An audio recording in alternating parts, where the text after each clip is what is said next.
The courtroom was silent, the kind of silence that feels heavy, like the air itself is holding its breath. The judge, a stern man with a reputation for being unshakable, leaned back in his high-backed chair, his lips curling into a faint smirk as he looked down at the woman standing before him. She was young, black, and dressed in a simple blouse and slacks. Nothing about her appearance suggested she was anything other than an ordinary citizen. The charges against her were minor, something about a traffic violation, and the judge seemed to already have his mind made up. He chuckled softly, a condescending laugh that echoed through the room. "You think you're above the law, don't you?" he said, his tone dripping with amusement. The woman didn't flinch. She stood tall, her eyes locked on his, and for a moment, it seemed like she was about to say something. But then, without a word, she reached into her pocket and pulled out a small, gleaming badge. The room froze. The judge's smirk vanished, replaced by a look of sheer disbelief. The badge read, "United States Secret Service." No one saw this coming. Not the judge, not the lawyers, not even the bailiff who had been standing stoically by the door. The woman, whose name was Agent Taylor, had been undercover for months, working on a high-stakes investigation that had brought her to this small town.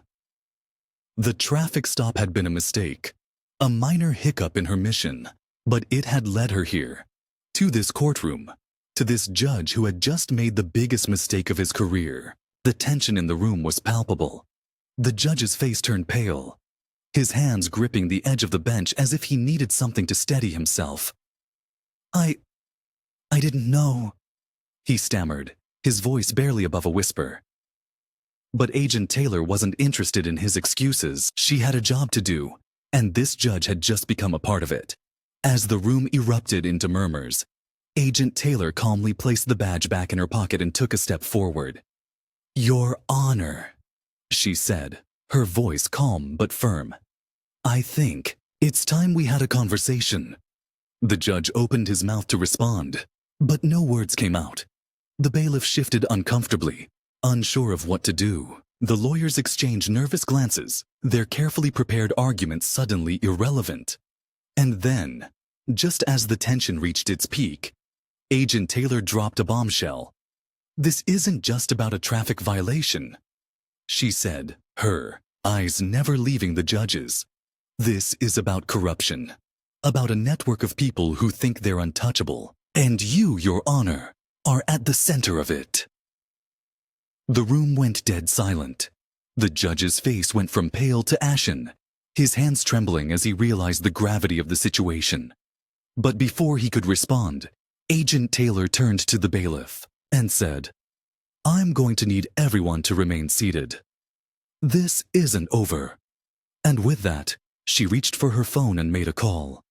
The tension in the room was unbearable, the kind of tension that makes your heart race and your palms sweat. What happened next would change everything, not just for the judge, but for everyone in that courtroom. But that's a story for another time. For now, all we know is this. The judge thought he was in control. He thought he could laugh. He thought he could dismiss her. He thought he was untouchable. But he was wrong. And as the doors to the courtroom swung open, revealing a team of federal agents, it was clear that this was only the beginning. What would happen next? What secrets would be uncovered? And how far did this corruption go? The answers were coming, but not yet. For now, the room held its breath, waiting for the next move in a game that had just gotten a lot more dangerous. The doors to the courtroom swung open with a sharp creak, and in walked 4 federal agents, their presence immediately commanding the room. They moved with precision, their eyes scanning the space as if assessing every detail. The judge, still seated but visibly shaken, looked like a man who had just seen a ghost. His earlier confidence had evaporated, replaced by a nervous energy that made him fidget with his robe. Agent Taylor stepped forward, her posture calm but authoritative, and addressed the agents. "Secure the room," she said, her voice steady. No one leaves until we're done here." The agents nodded and took their positions, their presence adding an extra layer of tension to an already charged atmosphere. The lawyers, who had been quietly observing the unfolding drama, exchanged uneasy glances. One of them, a middle-aged man with a receding hairline, cleared his throat and stood up. "Your Honor," he began, addressing the judge, "perhaps we should adjourn for the day and allow the authorities to handle this situation." But before the judge could respond, Agent Taylor cut in. "That won't be necessary," she said, her tone leaving no room for argument. "This isn't just a situation. This is an investigation, and everyone in this room is now a part of it." Her words hung in the air, heavy and unyielding. The lawyer sat back down, his face a mix of confusion and concern. As the agents began to secure the room, Agent Taylor turned her attention back to the judge. "Your Honor," she said, her voice softer now but no less firm, "I suggest you cooperate. The more you resist, the harder this will be for everyone involved." The judge swallowed hard, his Adam's apple bobbing as he struggled to find his voice. "I don't understand," he finally managed to say. "What is this about? What do you think I've done?" Agent Taylor didn't answer immediately. Instead, she reached into her bag and pulled out a folder, thick with documents. She placed it on the bench in front of the judge, her eyes never leaving his. "This," she said, tapping the folder, "is what this is about. Take a look." The judge hesitated, his hands trembling as he reached for the folder. He opened it slowly, his eyes scanning the first page. As he read, his face went from confusion to disbelief, and then to something that looked a lot like fear. The documents were detailed, meticulously compiled, and they painted a picture of corruption that went far beyond anything he could have imagined. There were bank statements, emails, and even surveillance photos, all pointing to a network of illegal activities that he was allegedly a part of. The judge looked up, his eyes wide. This can't be real," he stammered. "I've never seen these before. I don't know what this is." Agent Taylor crossed her arms, her expression unreadable. "That's interesting," she said, her voice calm but laced with skepticism. "Because according to these documents, you've been involved in this for quite some time. Money laundering, bribery, obstruction of justice, the list goes on." The judge shook his head, his hands gripping the edge of the bench as if it were the only thing keeping him upright. "No," he said, his voice rising. "This is a mistake. Someone is setting me up. I swear, I had no idea." But Agent Taylor cut him off. "Save it," she said, her tone firm. "You'll have plenty of time to explain yourself. But right now, we need to focus on the bigger picture. The bigger picture." Those words sent a ripple of unease through the room. The lawyers, the bailiff, even the court reporter who had been quietly typing away. All of them were now acutely aware that this was no ordinary day in court. This was something much bigger, much darker, and much more dangerous. Agent Taylor turned to the federal agents and gave them a nod. "Start with the judge," she said. "Take him into custody, but keep it quiet. We don't want to tip anyone off." The agents moved quickly, their training evident in every step.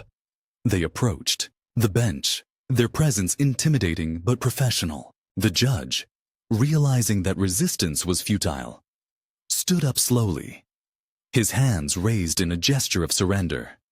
"This is a mistake," he said again, his voice barely above a whisper. But no one responded. The agents escorted him out of the courtroom, their movements swift and efficient. As the door closed behind them, the room fell into an uneasy silence. Agent Taylor turned to the remaining occupants, the lawyers, the bailiff, and the court reporter. "I know this is unexpected," she said, her voice calm but firm. "But I need everyone to remain calm and cooperative. This investigation is ongoing, and your cooperation is crucial. The lawyers nodded, their faces a mix of shock and apprehension. The bailiff, a burly man with a no-nonsense demeanor, stood a little straighter, his eyes fixed on Agent Taylor. "What do you need from us?" he asked, his voice steady. Agent Taylor took a deep breath, her mind racing as she considered her next steps. "For now," she said, "I need everyone to stay here. We'll be conducting interviews and I'll need statements from each of you. This isn't just about the judge. This is about uncovering a network of corruption that goes far beyond this courtroom." Her words were met with silence, the weight of the situation settling over everyone like a heavy blanket. The lawyers exchanged uneasy glances, their minds undoubtedly racing with questions. Who else was involved? How deep did this go? And perhaps most importantly, what did this mean for them? As Agent Taylor began to organize the interviews, her mind was already working on the next steps. The judge was just the beginning. There were others involved, people in positions of power who had been operating in the shadows for far too long. And now, thanks to her undercover work, the walls were starting to close in. But she knew better than to let her guard down.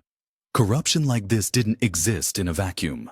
It was protected, nurtured, and defended by people who would stop at nothing to keep their secrets safe. And as she looked around the room, she couldn't shake the feeling that someone in this very courtroom might be one of them. The interviews began, each one adding another piece to the puzzle. The lawyers, the bailiff, the court reporter. They all had stories to tell, information that could help unravel the web of corruption. But as Agent Taylor listened, she couldn't help but wonder who was telling the truth and who was hiding something. The tension in the room was palpable, the air thick with unspoken questions and unacknowledged fears. And as the hours passed, it became clear that this was just the beginning. The judge was in custody, but the real work was just getting started. The network was vast, the players numerous, and the stakes higher than anyone could have imagined. But, for now, all Agent Taylor could do was focus on the task at hand.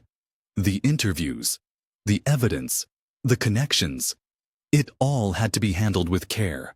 One wrong move, one misstep, and the entire investigation could collapse. And as she sat there, listening to the lawyers recount their interactions with the judge, she couldn't help but feel a sense of unease. This wasn't just about uncovering the truth. It was about staying one step ahead of the people who would do anything to keep it buried. And as the day wore on, it became clear that the real battle was just beginning. The courtroom had been the first domino to fall. But who, or what, would be next?